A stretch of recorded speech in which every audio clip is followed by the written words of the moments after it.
1995년 3월입니다. 전 세계 농구 팬들을 흥분하게 만드는 소식이 들려오죠. 은퇴를 한 뒤 다시 농구 황제 마이클 조던이 코트로 돌아온다는 공식 발표가 있었습니다. 1995년 3월 18일 원래 소속팀이었던 시카고 불스 유니폼을 입고 그 코트에 나타납니다. 복귀 첫 해부터 눈부신 활약을 펼칩니다. 리그 하위권이었던 팀을 순식간에 상위권으로 끌어올리더니 플레이오프에 진출시키는 기염을 토하게 됩니다. 하지만 안타깝게도 준결승에서 패배하면서 시즌을 마무리하게 되죠. 마이클 조던이라는 가장 강력한 공격 무기를 갖추게 되었는데 문제는 이 팀에 변변한 수비수가 없었다는 거예요. 시즌이 끝난 후 시카고 불스는 데니스 로드맨이라는 수비를 전담으로 하는 선수를 영입하게 됩니다. 이 선수가 당시에 이 농구계에서 소문이 안 좋았던 선수였어요. 거칠고 폭력적이고 감정도 욱하기를 빈번하게 하고 어느 팀에 들어가든지 말썽을 피우기로 유명한 그런 선수였는데 시카고 불스 팀은 이 선수를 영입하는 결정을 내리게 됩니다. 이 선수가 리그 전체에서 수비 하나만큼은 가장 탁월하다고 인정받고 있었기 때문입니다. 이렇게 칼과 방패를 모두 갖춘 시카고 불스는 1996년부터 시작해서 3년 연속 리그 우승을 달성하는 기록을 세우게 되죠. 어떤 종목이든 마찬가지입니다. 공격만 잘해서는 우승할 수가 없죠. 공격과 수비가 조화롭게 이루어져야만 꾸준히 좋은 성적을 낼 수 있고 모든 팀의 목표라는 우승을 거머쥘 수가 있게 되겠죠. 오늘 살피게 될 본문의 내용에서는 수비에 이어 공격 무기까지 함께 소개가 되고 있습니다.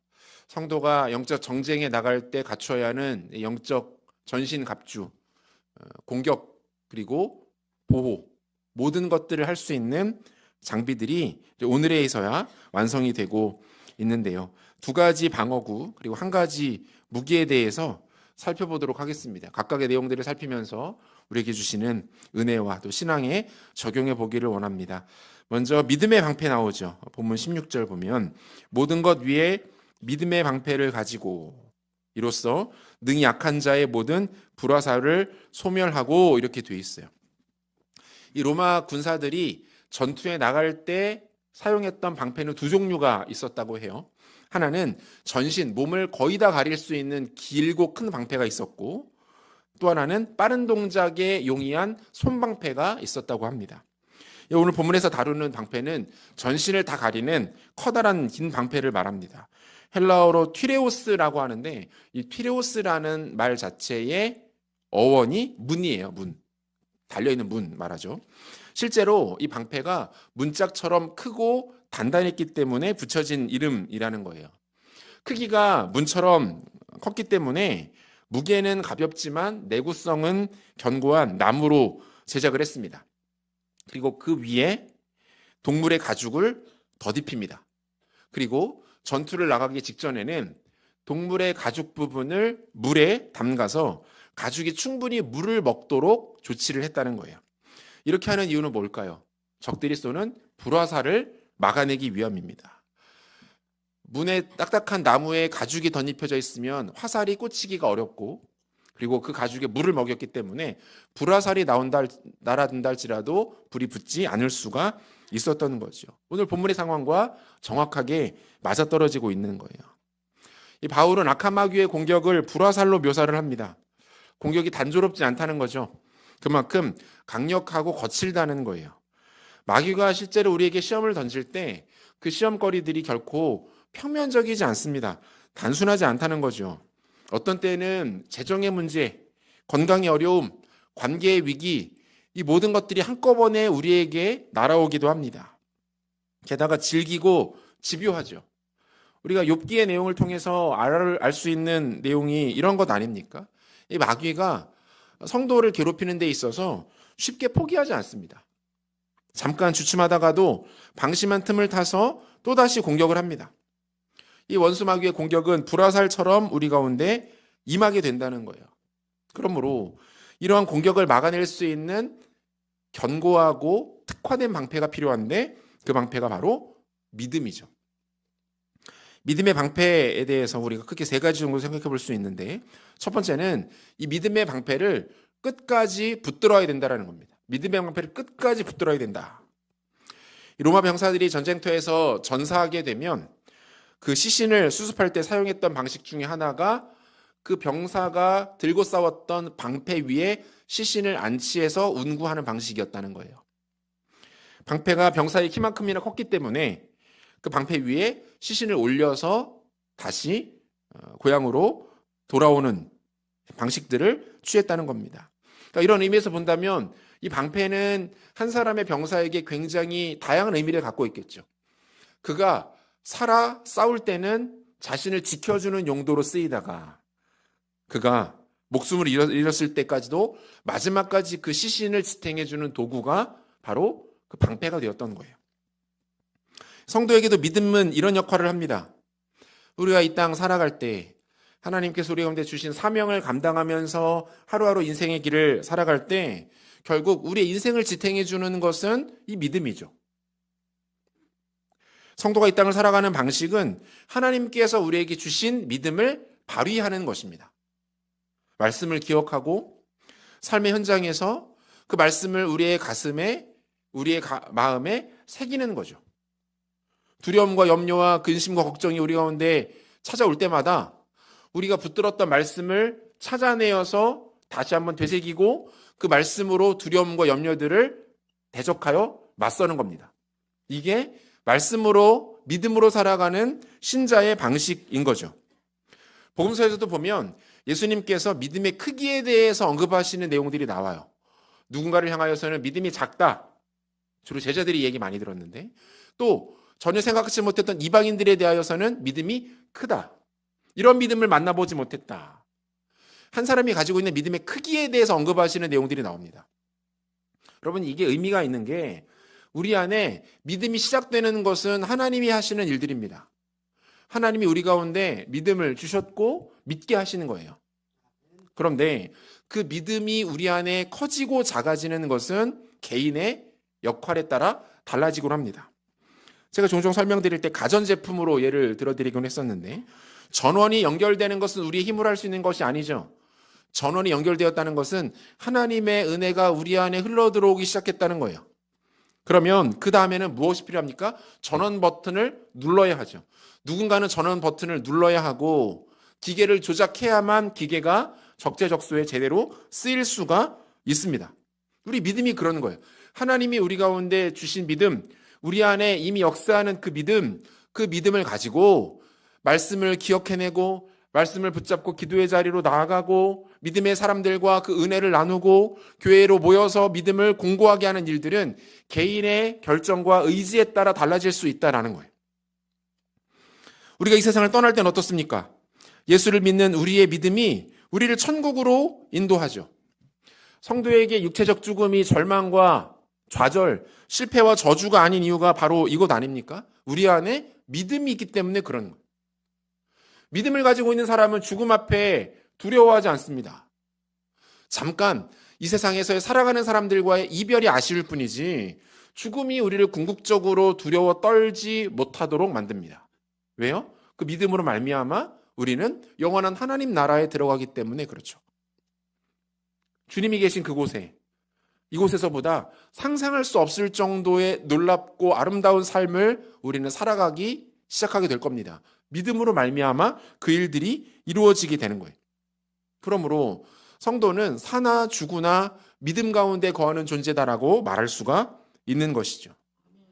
이 땅에 살았을 때에도, 그리고 이 땅을 떠날 때에도, 영원한 하나님 나라에 거할 때에도 믿음으로 살아가시는 지혜로운 성도님들 되시기를 소원합니다.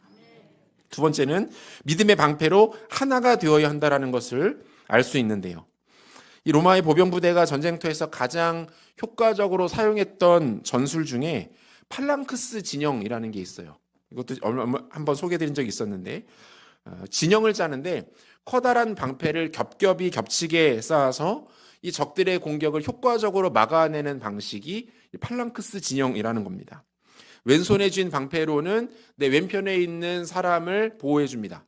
그리고 오른손으로는 공격을 하는 거예요. 그것이 겹겹이 퍼즐이 맞춰지기 때문에 맞춰지는 것처럼 형성되기 때문에 하나의 견고한 진이 형성이 되는 거죠. 기원전 480년에 페르시아가 그리스를 침공하는 일이 일어납니다.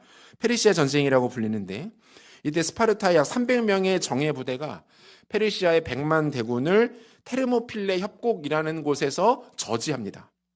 일로 인해서 이 그리스 연합 국가들이 병력을 모으고 작전을 짤 시간을 벌었고 결국 페르시아를 물리치게 되는 일이 일어나게 돼요. 300이라는 제목의 영화로도 제작되어서 굉장히 유명한 전투인데 이때 그 300명의 스파르타 정예 부대가 활용했던 진영이 팔랑크스 진영이에요. 똘똘 뭉쳐서 아무리 많은 수의 적들이 와도 그것들을 견뎌내면서 방어를 해내는 전술이죠. 근데 이 전술에서 가장 중요한 것은 부대원 전체가 한 덩어리로 견고하게 연결되어 있어야 된다는 거예요. 무섭다고 또 위태롭다고 해서 빠져나가서 도망가 버리면 그 한 사람 때문에 진영 전체가 무너집니다. 모두가 위험에 처하게 되는 거죠. 그럼 무엇을 말할까요? 공동체, 교회입니다. 교회가 믿음으로 견고하게 뭉쳐지면 아주 강력해집니다. 교회가 믿음으로 똘똘 뭉쳐서 하나 되면 원수 마귀가 그 틈을 파고들 수가 없는 거죠. 아무리 불화살을 쏟아붓고 맹공격을 펼쳐도 견뎌냅니다. 버텨냅니다. 막아낼 수 있다라는 거예요. 하지만 모이지 않고 개별 플레이하고 조금 위태롭고 상황이 안 좋고 내 마음에 들지 않는다고 해서 빠져나가고 하나둘씩 그 조각을 이탈하기 시작하면 전체가 순식간에 무너지는 결과가 나타나게 된다는 거예요. 마지막 세 번째, 이 믿음의 방패는 곧 예수 그리스도를 의미합니다. 창세기 15장 1절 보면 이런 말씀이 있습니다. 이후에 여호와의 말씀이 환상 중에 아브라함에게 임하여 이르시되 아브라함아 두려워하지 말라. 나는 내 방패요 너의 지극히 큰 상급이니라. 신명기 33장 29절도 이스라엘이여 너는 행복한 사람이로다. 여호와의 구원을 너같이 얻은 백성이 누구냐? 그는 너를 돕는 방패시요 내 영광의 칼이시로다. 내 대적이 내게 복종하리니 내가 그들의 높은 곳을 밟으리로다. 이렇게 말씀합니다. 이 말씀뿐만 아니라 성경의 여러 곳을 통해서 하나님이 그 백성들에게 주시는 중요한 약속 중에 하나가 이것입니다. 내가 너의 방패가 되어줄 거야. 너를 보호하는 대상, 너를 지켜주는 존재가 바로 나야. 하나님이 그 백성들의 방패가 되어주신다는 거예요. 그리고 하나님의 이 위대하고 놀라운 약속은 궁극적으로 어떻게 성취됩니까? 예수 그리스도의 십자가를 통해서 성취가 되죠. 인간이 되신 하나님이 십자가에 달리십니다. 그분에게는 어떠한 죄도 허물도 흠도 없었지만 그분은 죄인들을 대신하여 십자가에 달리시죠. 그 십자가 위에서 죄인들을 향하여서 퍼부어지는 맹렬한 불화살을 온몸으로 다 맞아내십니다. 그분이 모든 화살을 맞으셨기 때문에 어때요? 그 예수 십자가의 방패 뒤에 숨는 자들은 안전한 거죠. 원수의 불화살이 그분의 몸에 다 꽂혀버리기 때문에 십자가 뒤에 거하는, 십자가 그늘 안에 거하는 인생에게는 그 어떤 피해도 상처도 나지 않게 된다는 거예요. 여러분 기억하세요. 믿음은 우리가 이 땅에 거할 뿐만 아니라 이 땅 떠나 죽음의 골짜기를 건너 하나님 나라에 들어갈 때에도 여전히 강력하게 유효한 것인 줄로 믿으시기를 바랍니다. 성도를 하나 되어 싸우게 만드는 힘이 믿음입니다. 믿음을 가지고 모이셔야 됩니다. 믿음을 가지고 하나 되어야 합니다. 믿음으로 품어낼 수 있어야 합니다. 그럴 때 교회는 강력하다. 그리고 예수 그리스도라는 가장 견고하고 영원한 방패, 승리의 방패 뒤에 서 있을 때, 십자가 그늘 안에 거할 때에 성도가 안전하다라는 사실을 기억하고 믿음으로 선포하실 수 있기를 소원합니다. 다음으로 소개하고 있는 것이 구원의 투구인데요. 본문 17절이죠. 구원의 투구와 성령의 검, 곧 하나님의 말씀을 가지라 이렇게 되어 있어요. 자, 우리가 17절을 살피기 전에 중요하게 하나 짚고 넘어가야 할 것이 있는데 하나님의 전신갑주는 6가지로 구성이 되어 있어요. 5가지 방어도구 그리고 1가지 공격도구. 그런데 이 각각의 장비들에 대한 특징, 중요한 특징들이 17절을 기준으로 나누어집니다. 무슨 말이에요? 진리의 띠, 의의 호심경, 평안의 복음의 신, 그리고 믿음의 방패까지는 서서 취하라라는 동사를 통해서 수식이 돼요. 그리고 구원의 투구, 이어 나오는 성령의 검은 17절 뒷부분에 가지라라는 동사의 목적어가 됩니다. 이게 무슨 뜻이냐면 허리띠, 호심경, 신발, 방패는 어떻게 해요? 서서 취하는 거예요. 서서 착용하는 거예요. 그리고 투구와 검은 갖는 겁니다. 이 네 가지를 다 몸에 취한 상태에서 투구와 칼을 들게 되는 거죠. 무장의 순서가 이렇게 된다는 거예요. 여러분, 이것은 무엇을 말합니까? 구원의 투구와 칼을 쥐는 것은 전쟁이 임박했다라는 것을 뜻하는 거예요. 보통 영화 같은 데서 보면 어때요? 그 전투에 나가는 전사가 가장 마지막에 쓰는 것이 투구죠. 그리고 적진을 향해서 말을 타고 달려가거나 아니면 자기가 직접 뛰어 들어갈 때 칼을 뽑아서 적을 맞이합니다. 따라서 투구를 쓴다는 것은 어떤 의미를 말하는 거예요? 이제 진짜 싸움이 펼쳐지기 직전이라는 거예요. 허리띠를 띠고 호심경을 붙이고 신발을 신고 방패를 드는 것은 평시 전장에서 전사가 준비해야 하는 일반적인 모습이라면 이제 진짜 싸움이 펼쳐지는 거예요. 이제 수초 안에 적과 붙어야 됩니다. 그때 하는 건 뭐예요? 구원의 투구를 쓰고 칼을 드는 것이다. 이렇게 설명하고 있는 거죠. 투구는 머리를 보호하는 장비입니다. 그래서 보통 자전거나 오토바이를 탈 때, 건설 현장이나 작업을 할 때, 야구 경기에서 타자가 머리를 보호하는 용도로 헬멧을 착용합니다. 머리에 이걸 왜 쓰는 겁니까? 머리가 심장만큼이나 중요하기 때문에 그렇죠. 의학적으로 죽음을 말할 때 두 가지 중요한 기준이 있죠.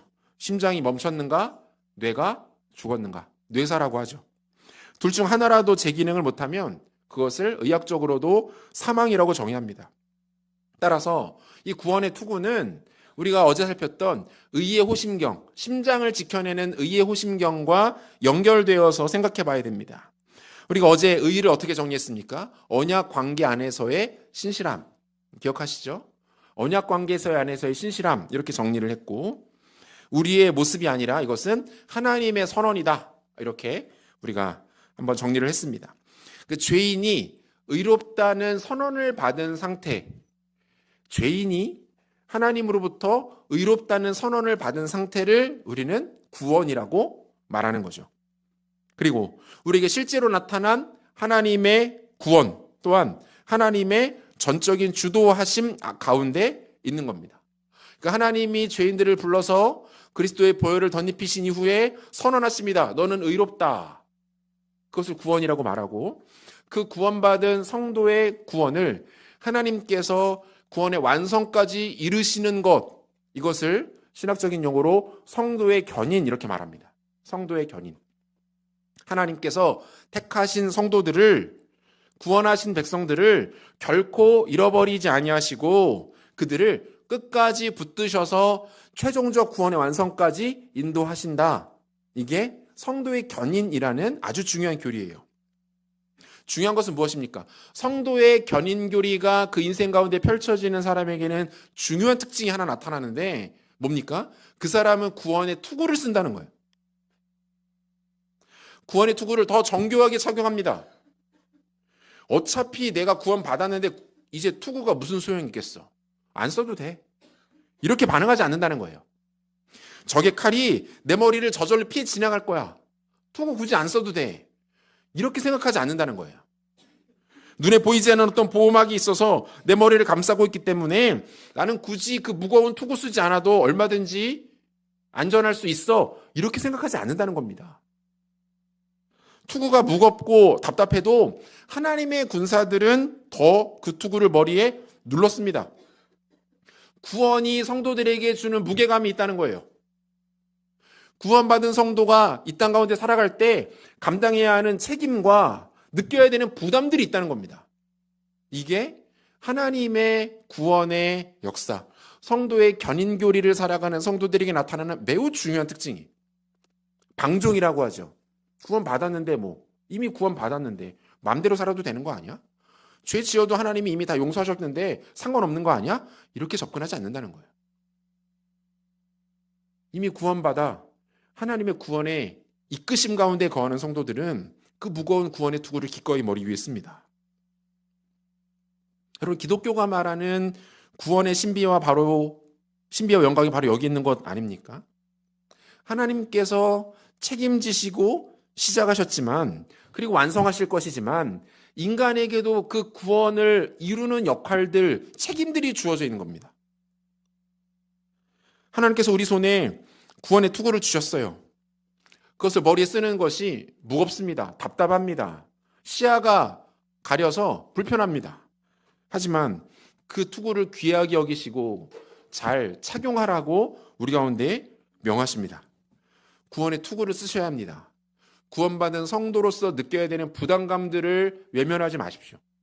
구원받았기 때문에 고민하며 분투해야 되는 영적인 과제들을 기꺼이 끌어안으시기를 바랍니다.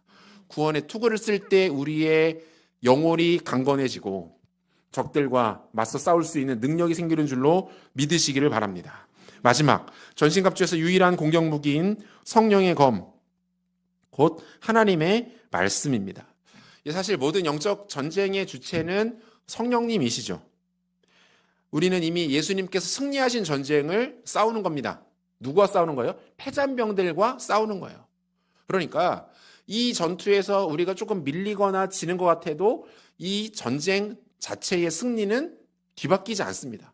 이미 예수님께서 대장이 승리를 하셨어요. 이제 적들이, 패전병들이 도망가는 과정에서 우리와 남은 전투를 치르고 있는 것이다. 이렇게 이해하는 것이 맞죠. 그러니까 모든 전쟁은 결국 성령께서 주도하시는 전쟁이에요. 그럼에도 불구하고 바울은 왜 공격무기인 검에만 성령의라는 수식어를 사용했을까? 이것이 바울의 중요한 포인트인데, 여러분, 어떤 전쟁이든 마찬가지입니다. 수비만 한다고 해서 전쟁이 끝나지 않습니다. 공격만 한다고 이길 수 있는 것도 아니고 마찬가지죠. 수비만 한다고 해서 전쟁이 끝나지도 않아요. 축구를 하는데 여러 명이 다 수비만 한다고 생각을 해보세요. 어떻게 되겠습니까? 실점을 안 할 수는 있겠지만 이길 수도 없습니다. 그 팀이 낼 수 있는 최선의 성적은 무승부예요. 지지는 않을 수 있겠지만 이길 수도 없어요. 이런 싸움은 의미가 없다는 거예요. 결국 공격을 통해서 적의 숨통을 끊어 놓아야 하고 더 이상 힘을 쓰지 못하도록 넘어뜨려야 합니다. 골을 넣어서 득점을 해야지, 한 골이라도 득점을 해야지 승리를 얻을 수 있는 거죠. 무슨 뜻입니까? 이 전체 싸움을 끝내실 수 있는 분이 성령님이라는 거예요. 성령께서 전체 싸움을 끝내실 수 있다. 결정적으로 원수의 숨통을 끊고 그 존재를 제거하시는 분이 성령님이시라는 겁니다. 그리고 그러한 능력은 오직 무엇을 통해서만 가능하다? 말씀을 통해서만 가능하다. 본문 17절 하반절입니다. 성령의 검, 곧 하나님의 말씀을 가지라. 이렇게 되어 있어요. 헬라어로 말씀을 크게 이제 세 가지 단어를 사용하는데, 가장 일반적으로 많이 쓰는 게 로고스, 우리가 알고 있는 표현이죠. 로고스는 보통 계시된 말씀, 기록된 말씀, 이런 말씀을 상징할 때 로고스라는 단어를 쓰고, 두 번째 케리그마라는 표현을 쓰기도 합니다. 이것은 진리의 선포, 하나님의 뜻, 그것이 나타냈을 때 보통 케리그마를 써요. 오늘 본문에 사용된 단어는 레마라는 단어예요. 레마. 이것은 능력과 심판의 말씀을 뜻합니다. 그래서 보통 앞에 두 개, 로고스와 케리그마가 항구적이고 변함없는 진리를 지칭할 때 쓰는 표현, 그러니까 보편적으로 나타나는 하나님의 진리를 선언할 때 로고스와 케리그마를 쓴다면, 이 레마라는 단어는 특정한 때에 하나님이 개인에게 주시는 말씀 또는 대적들을 향한 하나님의 심판의 메시지를 지칭할 때 이 레마라는 단어를 써요. 요한복음 15장 7절 보면 이런 말씀이 있는데 같이 한번 읽겠습니다. 너희가 내 안에 거하고 내 말이 너희 안에 거하면 무엇이든지 원하는 대로 구하라. 그리하면 이루리라. 이게 무슨 뜻이에요? 예수님의 말씀이 우리 안에 거하면 무엇인지 원하는 대로 구하라는 거예요. 여기에서 이 말, 내 말, 이게 레마입니다. 그러니까 믿음으로 말씀을 받을 때에 나타나게 될 능력에 대해서 말씀하시는 거죠. 너희가 내 안에 거하고 하나님의 말씀이 너희 안에 거하면 무엇이든지 원하는 대로 구하라. 그러면 역사하게 될 거다. 이런 표현이죠. 마태복음 4장 4절을 볼게요. 같이 읽습니다. 예수께서 대답하여 이르시되 기록되었으되 사람이 떡으로만 살 것이 아니요 하나님의 입으로부터 나오는 모든 말씀으로 살 것이라 하였느니라 하시니. 여기도 마찬가지. 예수님께서 마귀를 꾸짖고 야단치시고 그를 내쫓으실 때 사용하셨던 말씀, 레마, 말씀의 능력을 사용하고 계시는 거죠. 우리가 최근에 성령 충만함에 대해서 참 많이 다루었는데, 성령 충만을 말씀드릴 때 저는 최근에 기도에 대해서 많이 강조를 하고 있는데요.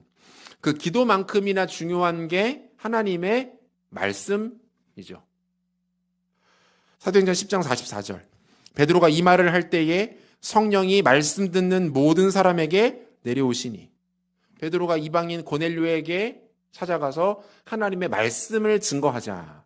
그 말씀의 능력 가운데 성령의 역사가 나타났다, 이렇게 되어 있어요. 갈라디아서 3장 2절. 내가 너희에게 다만 이것을 알려 하노니 너희가 성령을 받은 것이 율법의 행위로냐 혹은 듣고 믿음으로냐. 율법의 행위를 통해서 성령 받을 수 없다는 거예요. 듣고 믿음, 말씀을 듣고 믿음을 통하여서 성령의 능력과 역사가 나타난다라고 이야기하고 있는 것 아닙니까? 선포되어진 하나님의 말씀을 들을 때 그 들었던 말씀이 우리의 가슴으로, 우리의 머릿속으로 나타나고 그것이 우리 가운데 가슴의 뜨거움으로 확신으로 나타나게 될 때 성령께서 역사하시는 줄로 믿으시기를 바랍니다. 말씀의 능력과 영광이 나타나는 교회 되기를 축복합니다. 감사한 것은 교회에 또 말씀에 대한 열정과 은사를 가지고 있는 우리 부목사님들 계속 보내주신 것에 감사를 드리고, 그것을 통해서 우리가 드려지는 모든 예배 가운데 하나님의 성령의 역사가 나타나게 되기를 축복합니다. 여러분들이 말씀을 받으실 때에 더 순전함으로 받으시고 사모함으로 받으시고, 받으신 말씀을 그냥 흘려보내지 마시고 간직하시고 주중에도 꺼내어 보시고 되뇌시고 기억하셔서 말씀을 통한 성령의 역사를 경험하게 되시기를 축복합니다. 잘 알고 있는, 여러분 잘 알고 계시는 그 악동 뮤지션 아시죠? 그 악동 뮤지션의 아버지가 선교사님이라는 것도 여러분 아마 알고 계실 거예요. 이성근 선교사님이라는 분인데, 이분이 오랜 기간 동안 찬양 인도자로 섬기시다가 2008년에 하나님의 부르심을 받고 몽골 선교사로 헌신해서 가족 전체가 이제 몽골로 떠나게 됩니다. 대부분의 선교사님들이 그러시겠지만 처음에는 이제 뭐 후원자들도 좀 있고 기도도 많이 받고 경제적으로 후원도 많이 받으시는데 시간이 갈수록 어쩔 수 없습니다. 점점 많이 줄어들거든요. 이 가정도 경제적으로 큰 어려움을 만나게 되었다고 해요. 그래서 보통 악동 뮤지션 그 두 사람이 천재적인 음악성을 가진 것에 대해서 많은 언론들이 몽골에서 자유롭게 홈스쿨링을 했기 때문이다, 뭐 이렇게 보통 이야기를 많이 하는데, 정작 선교사님 간증 들어보면 홈스쿨링을 원해서 한 게 아니에요. 학교를 보내다가 후원이 점점 끊어지고 학비가 부족해서 돈이 없어서 홈스쿨링을 시작하게 되었다는 거예요. 처음에는 어떻게 해야 될지 몰라서 학교 스케줄을 그대로 가져와서 집에서 똑같이 적용해서 공부를 시켰다고 합니다. 원래 홈스쿨링 그렇게 안 하려고 홈스쿨링 하는 거잖아요. 근데 그렇게 하니까 아이들이 너무 힘들어하고 한 달 만에 둘 다 학교로 다시 보내달라며 애원을 하기도 했다는 거예요. 부모가 그것을 지켜보고 있는 게 얼마나 안타까워요. 다른 것도 아니고 아이들이 학교 다니겠다는데, 공부하겠다는데 그걸 못해주는 부모의 마음이 얼마나 안타깝겠습니까? 하나님께 대한 원망의 마음이 들었다는 거예요. 하나님, 제가 순종하고 헌신해서 이곳 선교지까지 이렇게 왔는데 가족들이 너무 고생합니다. 제가 제 한 번 고생하는 거 괜찮고 다 참을 수 있고 견딜 수 있는데 아이들이 그것도 다른 것도 아니라 학교 가고 싶어 해서 저렇게 힘들어하는데 못 보내는 거, 제가 가슴이 너무 아픕니다.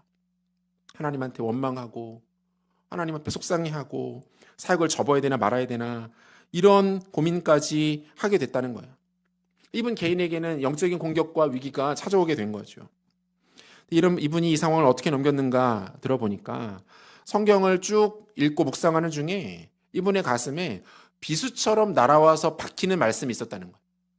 그 말씀이 이 말씀이에요. 잠언 14장 26절. 같이 한번 읽어볼까요? 여호와를 경외하는 자에게는 견고한 의뢰가 있나니 그 자녀들에게 피난처가 있으리라. 이 말씀을 쭉 읽다가 눈에 딱 들어왔는데 이 말씀이 마음에 비수처럼 날아와 꽂히더라는 거예요. 여호와를 경외하는 자에게는 견고한 의뢰가 있나니 그 자녀들에게 피난처가 있으리라. 하나님이 그 자녀들의 피난처가 되어주시겠다. 이 말씀을 선교사님에게 보여주시면서 이렇게 말씀하시는 것 같았대요. 너 나한테 아이들 맡긴다고 하지 않았니?